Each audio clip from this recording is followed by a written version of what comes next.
பயன்படுத்துகிறோம். இதுதான் தும்பை செடி. காய்ச்சல், இருமல், சளி இருந்தால் இதை ஆவி பிடித்தால் நல்லது. இதுதான் நாய்க்குருவி. இது காய்கள் மற்றும் காய்கள் புண் பொக்கால் இருந்தால் இதை மஞ்சளை மறைத்து வைத்த குணமாகும்.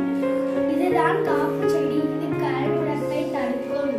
இதுதான் ஓமவல்லி இலை. காய்ச்சல், இருமல், வயிற்று பிரச்சனைகளுக்கு உதவும். இதுதான் துளசி.